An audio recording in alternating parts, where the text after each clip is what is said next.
की, भारत माता की, वंदे वंदे वंदे। भारतीय जनता पार्टी के वरिष्ठ नेता, हिमाचल प्रदेश के पूर्व मुख्यमंत्री, पूर्व केंद्रीय मंत्री आदरणीय श्री शांता कुमार जी, भारतीय जनता पार्टी के प्रदेश के अध्यक्ष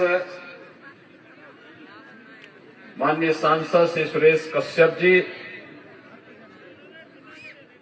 लोकप्रिय प्रत्याशी पालमपुर विधानसभा क्षेत्र से त्रिलोक कपूर जी, पूर्व विधायक श्री प्रवीण शर्मा जी,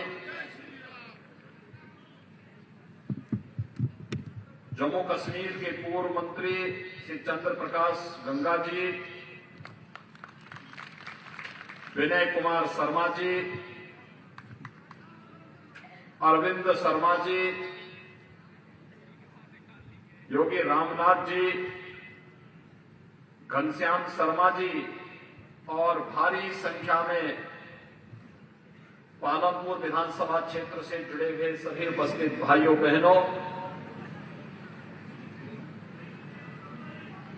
आज कार्तिक पूर्णिमा का शुभ स्नान चल रहा है और ये मेरे लिए सौभाग्य की बात है कि भारतीय जनता पार्टी के संस्थापक सदस्यों में से एक महत्वपूर्ण स्तंभ के रूप में हिमाचल प्रदेश को जिनका यशस्वी नेतृत्व और मार्गदर्शन मिला है, मिलता रहा है, मिल रहा है,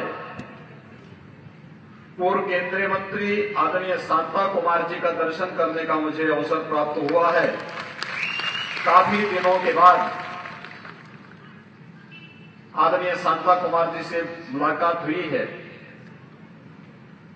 मैं ईश्वर से उनके स्वस्थ और दीर्घ जीवन की कामना करता हूं और उनका मार्गदर्शन भारतीय जनता पार्टी परिवार को, हिमाचल प्रदेश को और देश को इसी प्रकार से प्राप्त होता रहे, यह भी कामना करता हूं।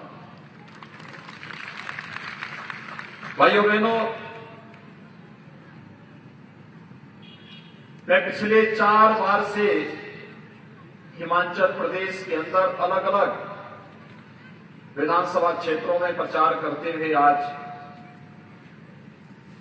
आपके पालमपुर में आया हूं और ये मेरे लिए अतिरिक्त सौभाग्य की बात है। इसी पालमपुर में भारतीय जनता पार्टी की राष्ट्रीय कार्य समिति ने पहली बार श्री राम जन्मभूमि पर भगवान राम के भव्य मंदिर निर्माण कार्य का शुभारंभ हो, इसका प्रस्ताव पारित किया था और मुझे आप सबको अवगत कराते हुए प्रसन्नता है कि अयोध्या में भगवान श्री राम के भव्य मंदिर निर्माण का 55% कार्य पूरा हो चुका है और 2023 के अंत तक भगवान राम का भव्य मंदिर 500 वर्षों की प्रतीक्षा को दूर करते हुए रामलला अपने भव्य मंदिर में विराजमान होकर के राष्ट्र मंदिर का गौरव पूरे भारतवासियों को कराएंगे। भाइयों बहनों, ये सब संभव हो पाया है क्योंकि इस देश के पास एक दृढ़ निश्चयी, संकल्प के धनी, यशस्वी नेतृत्व प्रधानमंत्री मोदी जी का है। मोदी जी के नेतृत्व में देश न केवल वैश्विक मंच पर आज एक नई प्रतिष्ठा को प्राप्त कर रहा है, बल्कि भारत के सर्वांगीण विकास को भी एक नई ऊंचाइयों तक पहुंचाने का कार्य कर रहा है। हम सब जानते हैं, वैश्विक मंच पर आज भारत विश्व को नहीं बल्कि दुनिया का नेतृत्व करने वाला राष्ट्र है। दुनिया को एक नई दिशा देता है। दुनिया की कोई समस्या ऐसी नहीं जो जो भारत के बगैर आज समाधान जिसका निकाल सके। और जब भी दुनिया के सामने कोई संकट आता है, विश्व मानवता भारत की ओर फिर से देख रही है। वैश्विक मंच पर भारत की परंपरा और विरासत को मिल रहा सम्मान, ये भारत के यशस्वी नेतृत्व के कारण। भारत की सुरक्षित हुई सीमाएं एक बार फिर से हम सबको गौरव की अनुभूति कराता है। और हिमाचल प्रदेश की जब हम बात करते हैं, यहां के वीर योद्धाओं ने, रणबांकुरों ने भारत की सीमा की सुरक्षा में कोई कोर कसर नहीं छोड़ा है। सदैव अटल बिहारी वाजपेयी जी के नेतृत्व में लड़ा गया कारगिल युद्ध हो या फिर उससे पहले अलग अलग युद्धों में अपने शौर्य और पराक्रम का लोहा इस धरती के योद्धाओं ने सदैव दुश्मनों को मनवाया है। और हिमाचल प्रदेश, इसीलिए मैं बार बार कहता हूं, तो भक्ति और शक्ति का अद्भुत संगम है। एक तरफ यहां देवी मंदिर और देवी देवताओं की भूमि होने के कारण देवभूमि है, दूसरी तरफ यहां से निकला हुआ जवान अपनी फौलादी बाहों के माध्यम से भारत की सुरक्षा को एक नई ऊंचाइयां भी प्रदान करता है। और इसलिए भाइयों बहनों, भारत की सुरक्षा सुदृढ़ हुई है। अब दुश्मन भारत के अंदर भारत को टेढ़ी नजरों से नहीं देख सकता। भारत के अंदर आतंकवाद, अलगाववाद और नक्सलवाद को प्रेरित और प्रोत्साहित नहीं कर सकता। और अगर करेगा भारत की धरती की बात तो दूर, अगर उसने भारत के बाहर भी कहीं भी उसने अगर इस प्रकार का तो साहस किया, उसे मालूम है कि भारत का बहादुर जवान एयर स्ट्राइक और सर्जिकल स्ट्राइक के माध्यम से इसका काम तमाम करने की क्षमता भी रखता है। ये नए भारत की ताकत है। उस नए भारत की ताकत का एहसास दुनिया ने इस सदी की सबसे बड़ी महामारी के दौरान भी किया है। कोरोना कालखंड में आपने देखा होगा, जब पूरी दुनिया पस्त थी, असमंजस की स्थिति में थी, किम कर्तव्य विमूढ़ किसी स्थिति में थी, लगता था कि मानवता के ऊपर सबसे बड़ा संकट आ चुका है। तब प्रधानमंत्री मोदी जी के नेतृत्व में नई नई योजनाएं बनाई जा रही थी, नई नई योजनाएं बनाई जा रही थी। जीवन और जीविका दोनों को बचाने के लिए कार्यक्रम चल रहे थे। फ्री में टेस्ट, फ्री में उपचार, फ्री में वैक्सीन और देश के 80 करोड़ लोगों को फ्री में राशन की सुविधा का लाभ भी एक डबल इंजन की सरकार दे रही थी। भाइयों बहनों, ये डबल इंजन सरकार का ही चमत्कार था। कोरोना जैसी महामारी के सामने जहां दुनिया के विकसित देश पस्त हो गए, भारत मजबूती के साथ डटा रहा। पहली बार हुआ है किसी महामारी के आने के साथ 9वें महीने में एक नहीं दो स्वदेशी वैक्सीन भी भारत की मार्केट में आ गए थे और लोगों को फ्री में वैक्सीन लगने प्रारंभ हो गए थे। ये पहली बार हुआ है। ये नेतृत्व का कमाल है, डबल इंजन सरकार की ताकत है। और इसीलिए मैं आपका आह्वान करने के लिए आया हूं। भाइयों बहनों, देश के अंदर आतंकवाद, जब आदरणीय शांता कुमार जी जैसे नेताओं ने राजनीति प्रारंभ की होगी तो इन्होंने एक ही नारा दिया होगा उस समय, एक देश में 2 प्रधान, 2 निशान, 2 विधान नहीं चलेंगे, नहीं चलेंगे। इन लोगों ने एक सामान्य कार्यकर्ता के रूप में इस नारे को अंगीकार करते हुए अपना पूरा जीवन समर्पित किया था भाजपा परिवार के लिए, देश और समाज के लिए। और आज उस सपने को साकार किया है प्रधानमंत्री मोदी जी।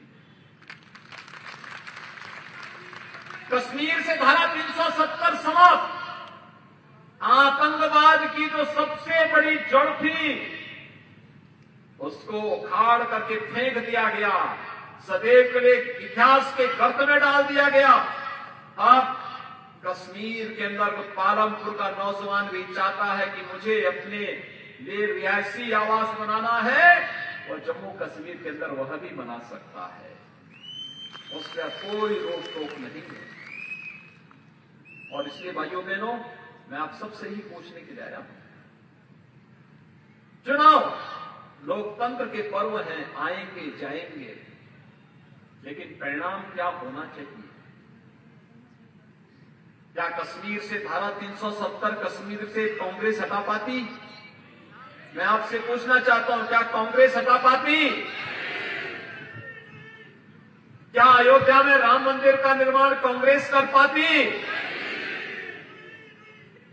और भाइयों बहनों, कोरोना कालखंड में फ्री में उपचार, फ्री में टेस्ट, फ्री में वैक्सीन और फ्री में राशन की व्यवस्था क्या कांग्रेस नेतृत्व और कांग्रेस की सरकारें करा पाती?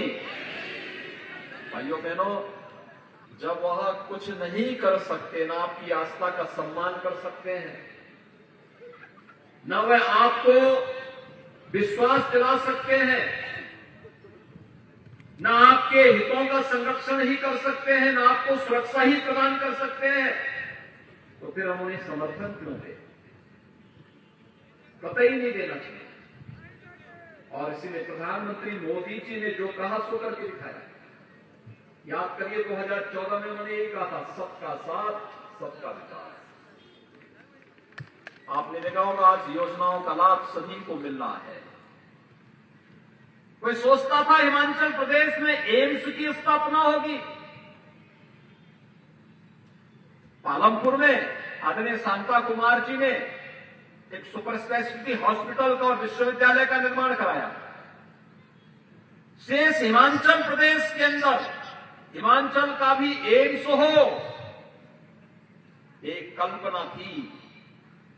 आज हिमाचल प्रदेश में एम्स का उद्घाटन हो चुका है।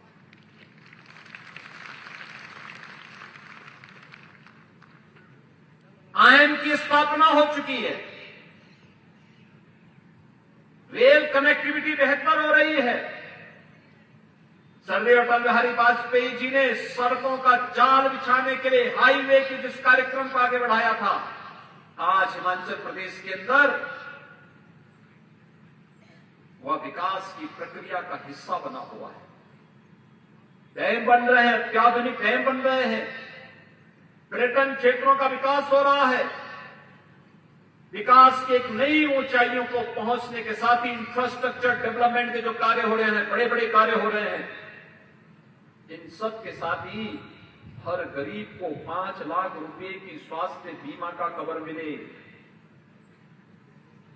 प्रधानमंत्री जन आरोग्य योजना आयुष्मान भारत के साथ ही हिम केयर के माध्यम से भी राज्य सरकार के द्वारा चलाई गई योजना वृद्धावस्था पेंशन की सीमा को शिथिल करते हुए हरेक उस व्यक्ति को जो 60 साल की उम्र के बाद असहाय है, उस व्यक्ति को इस योजना का लाभ देना, निराश्रित महिला और दिव्यांगजनों को पेंशन की सुविधा का लाभ देना, पीएम आवास के माध्यम से जरूरतमंदों को आवास की सुविधा का लाभ दे देना और इस पहाड़ी राज्य में हर घर में शुद्ध पेयजल की आपूर्ति के लिए जल जीवन मिशन का बेहतर उपयोग कर लेना।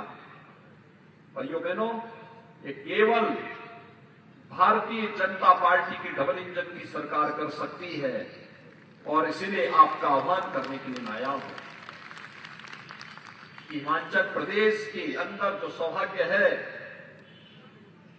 आदरणीय शांता कुमार जी ने अपने उद्बोधन में बताया है कि भारत के यशस्वी प्रधानमंत्री मोदी जी का हिमाचल प्रदेश के साथ जो प्रगाढ़ संबंध है वो जग जाहिर है। हिमाचल प्रदेश दुनिया के सबसे बड़े राजनीतिक दल भारतीय जनता पार्टी के राष्ट्रीय अध्यक्ष की जन्मभूमि के रूप में भी जाना जाता है।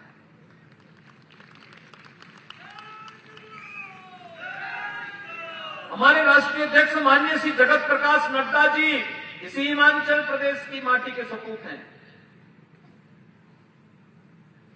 केंद्र के सबसे युवा मंत्री अनुराग सिंह ठाकुर जी भी इसी हिमाचल प्रदेश की माटी के सपूत हैं। और हिमाचल प्रदेश में श्री जयराम ठाकुर जी का नेतृत्व आप सबको प्राप्त हो रहा है और इसलिए मेरी आप सबसे अपील है कि भाइयों बहनों 12 नवंबर को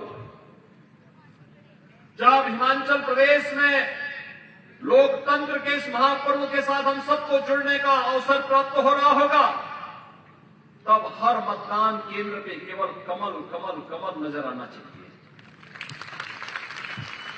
क्या आप सहमत हैं? सभी लोग सहमत हैं?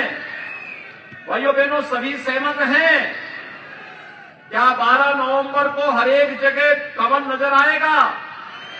ये कठिन होता है किसी प्रत्याशी के लिए सिंबल आवंटन के बाद हर घर जाकर के लोगों से अपील कर सके। और मेरी आप सबसे अपील होगी, आप सभी त्रिलोक कपूर बनकर के एक एक घर में जाकर के दस्तक दीजिए। हर व्यक्ति को मतदान केंद्र में जाकर के लोकतंत्र के इस पर्व को उत्सव के रूप में मनाने का आह्वान करिए। मतदान केंद्र पे अवश्य जाने के लिए कहिए। और मेरी आप सबसे विनती होगी कि 12 नवंबर को होने वाले मतदान में श्री त्रिलोक कपूर को कमल चुनाव चिन्ह पर भारी बहुमत से विजयी बनाने की अपील मैं आपसे करने के लिए आया हूं। आप सभी सहमत हैं? सभी लोग सहमत हैं? मेरे साथ बोलेंगे दोनों हाथ उठा करके, भारत माता की, भारत माता की, भारत माता की, जय श्री राम, जय जय श्री राम।